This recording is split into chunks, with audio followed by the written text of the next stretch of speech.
Bismillahirrahmanirrahim. Assalamualaikum warahmatullahi wabarakatuh. Nah, perkenalkan, nama saya Saidatul Nur Khalifah, mahasiswa Universitas Islam Malang. Di sini saya akan membersamahi pembelajaran pada mata pembelajaran Al-Quran Hadis bab pertama, yakni pola hidup sederhana, kelas 12. Nah, sebelumnya pada pembahasan tersebut, apa persepsinya? Islam itu mengajarkan kepada umatnya untuk menerapkan pola hidup yang sederhana. Kesederhanaan dalam Islam ini dikenal dengan istilah wasatiyah. Hidup sederhana bukan berarti hidup yang serba kekurangan atau dalam hidup kemelaratan, tetapi hidup sederhana dalam pandangan Islam ini adalah tidak berlebih-lebihan dan fokus pada kebutuhan-kebutuhan yang diperlukan demi meraih kebahagiaan dunia dan akhirat. Rasulullah SAW telah banyak memberikan contoh atau tauladan dengan mengenai pola hidup sederhana, seperti makan, minum secukupnya, terus memiliki pakaian secukupnya, belanja sesuai dengan kebutuhan, nah, dan lain sebagainya. Dengan hidup sederhana ini, kita akan terhindar dari sifat boros dan kikir, sehingga dapat menumbuhkan sikap peduli dan mau berbagi kepada sesama. Pada bab ini, kita akan mempelajari ayat-ayat Al-Quran dan hadis tentang hidup sederhana dan peduli kepada sesama. Nah, untuk poin selanjutnya, yang pertama, di sini menjelaskan tentang larangan hidup berfoya-foya dan akibatnya. Dijelaskan dalam Quran surat Al-Furqan, surah ke-25 ayat ke-67. A'udzu billahi minasyaitonir rajim. Bismillahirrahmanirrahim. Walladzina idza anfaqu lam yusrifu wa lam yaqturu wa kana baina dzalika qawama. Nah, artinya termasuk hamba-hamba Tuhan yang Maha Pengasih, orang-orang yang apabila menginfakkan hartanya, mereka tidak berlebih-lebihan dan tidak pula kikir. Di antara keduanya itu secara wajar, jadi harus mempergunakan itu dengan secara sesuai dengan kemampuan dan kebutuhannya.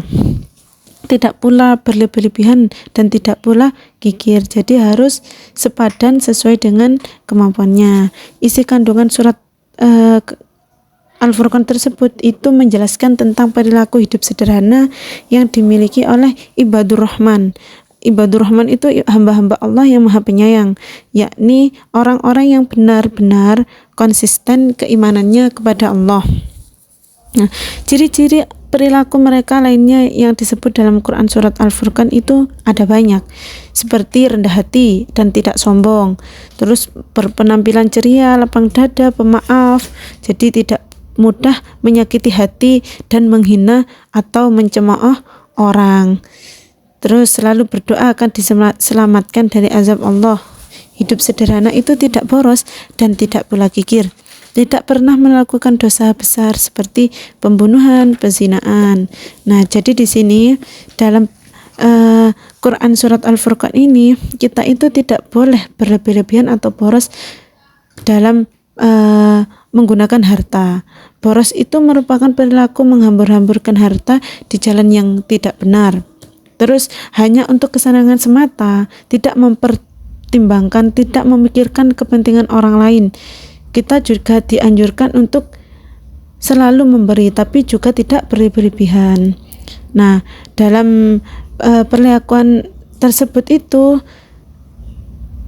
kikir ya, merupakan perilaku yang enggan mengeluarkan harta, menahan harta dari yang seharusnya dikeluarkan, baik untuk diri sendiri ataupun orang lain.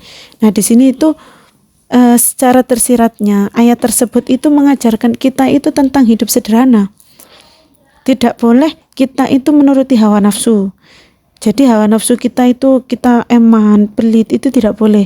Secara selalu itu memenuhi kewajiban terhadap diri kita atau terhadap orang lain. Nah, perilaku tersebut itu terdapat pada diri Rasulullah. Mereka makan sekedarnya, menahan lapar untuk menguatkan mereka dalam beribadah. Jadi tidak hanya untuk kesenangan dan menikmati kelezatan tersebut. Untuk selanjutnya yaitu Quran Surat Al-Isra.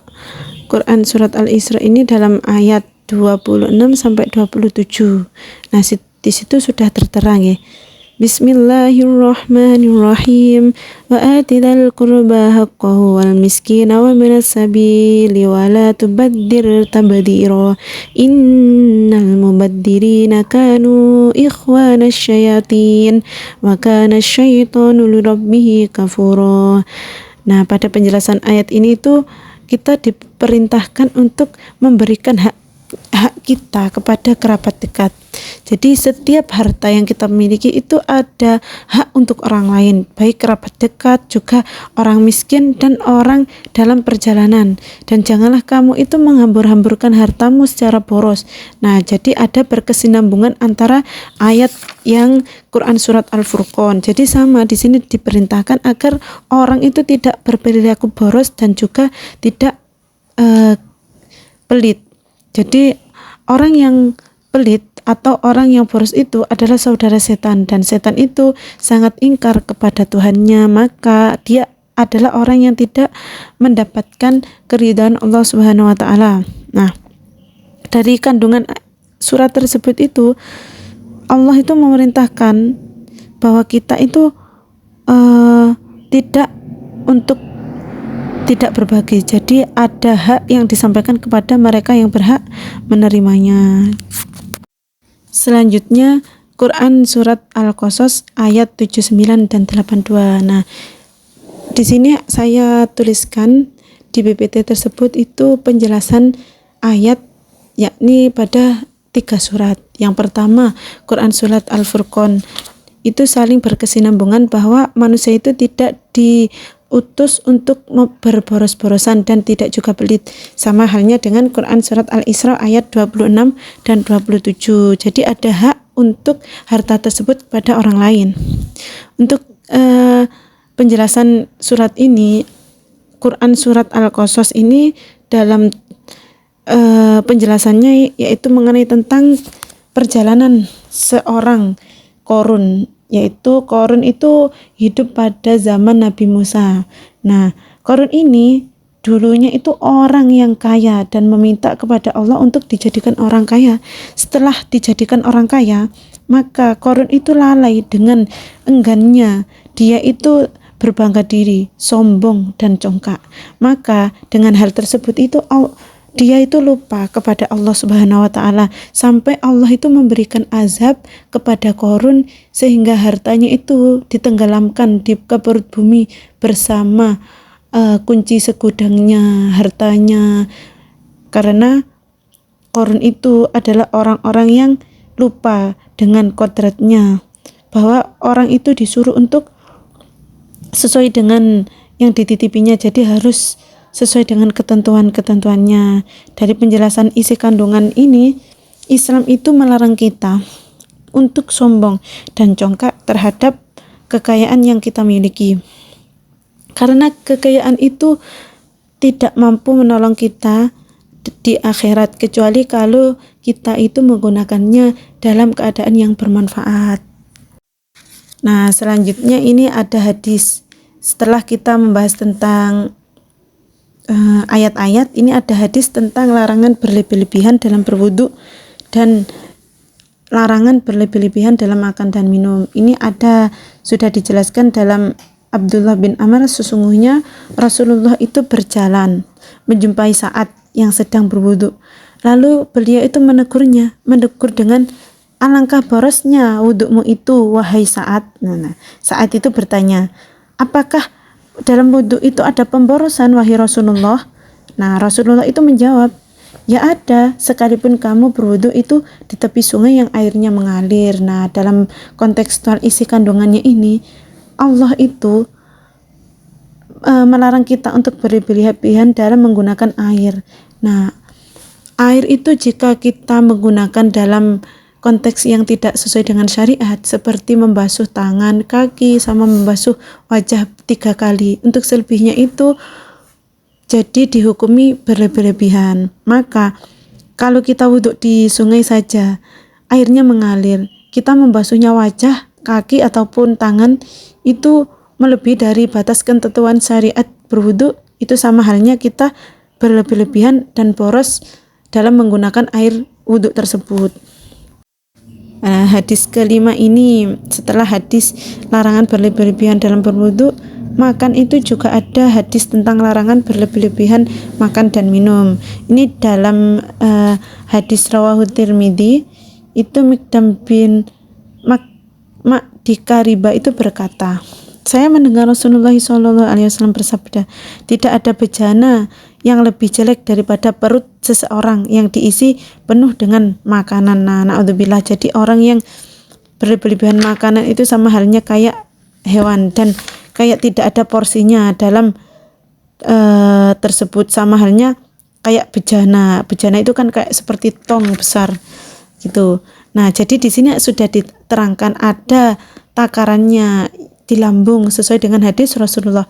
Untuk takaran yang pertama, sepertiga untuk makanan, sepertiga untuk minuman, dan sepertiga sisanya itu untuk bernafas. Nah, jadi melebihnya itu termasuk orang yang zalim dan orang yang termasuk dalam kategori berlebihan dalam makan. Jadi kita harus prioritaskan kesehatan perut, juga kesehatan nafas kita. Jadi segala sesuatu makan dan minum itu apabila kita melakukannya dengan yang tidak sesuai dengan kaidah, maka akan menghasilkan efek, misal naudzubillah, penyakit yang tidak diperkirakan bagi seorang tersebut.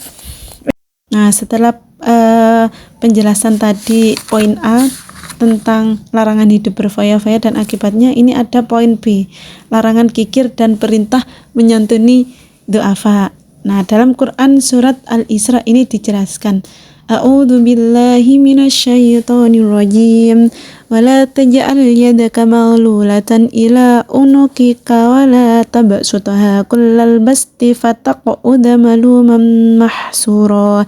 Inna rabbaka yabsutur rizqa liman yasha wa yaqdir, innahu kana bi'ibadihi khabiran basira.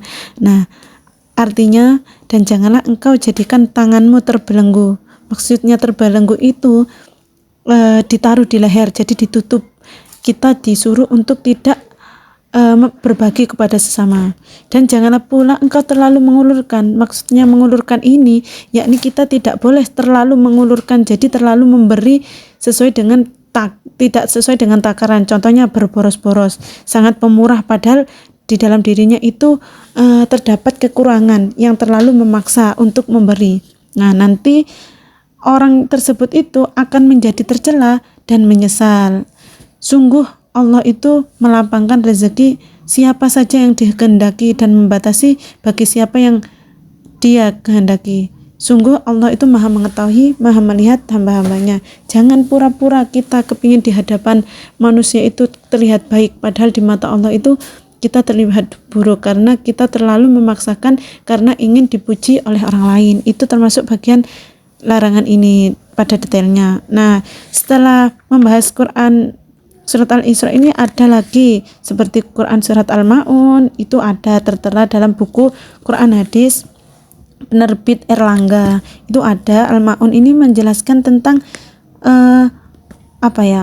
mengancam umatnya. Jadi, tahukah kamu orang yang mendustakan agama? Allah itu sampai bertanya gitu.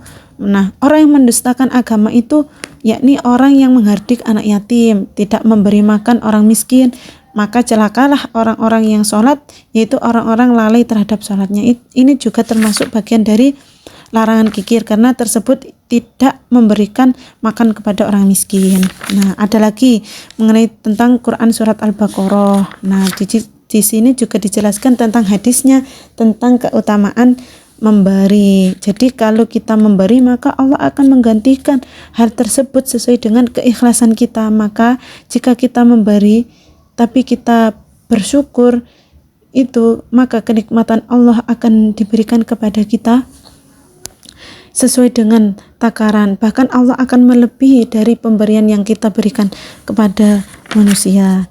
Nah, di sini juga ada ketika harta itu kita terbelenggu di leher, maka Allah itu akan menjadikan orang tersebut itu ujian. Harta itu berubah menjadi ular yang melilit di leher pemiliknya, dan orang tersebut akan mudah mendapatkan kesengsaraan. Ada di sini dalam Quran Al-Lail ayat 8-11 juga sebagai sumber malapetaka dalam hadis riwayat rawahul Muslim. Nah, dalam pembelajaran kita pada pembelajaran ini, maka semoga perilaku kita bisa mencerminkan perilaku yang diteladankan Rasulullah, yaitu perilaku yang hidup sederhana. Nah, jadi kita tidak disuruh untuk berlebihan dan gigir gitu. Jadi Allah itu memerintahkan untuk senantiasa hidup sederhana dan sesuai dengan kemampuan yang kita miliki. Itu semoga pembelajaran ini bisa bermanfaat dan bisa menjadikan keberkahan agar kontekstual dalam kehidupan sehari-hari kita itu bisa bermanfaat dan sesuai dengan syariat dasar yang Allah berikan kepada kita semua. Semua itu ada ilmunya, baik kita dalam kehidupan sehari-hari maupun dalam kehidupan bersosialisasi kepada manusia. Baik, semoga manfaat. Cukup sekian pembelajaran Al-Quran Hadis. Billahi taufiq wal hidayah waridha wal inayah. Wassalamualaikum warahmatullahi wabarakatuh.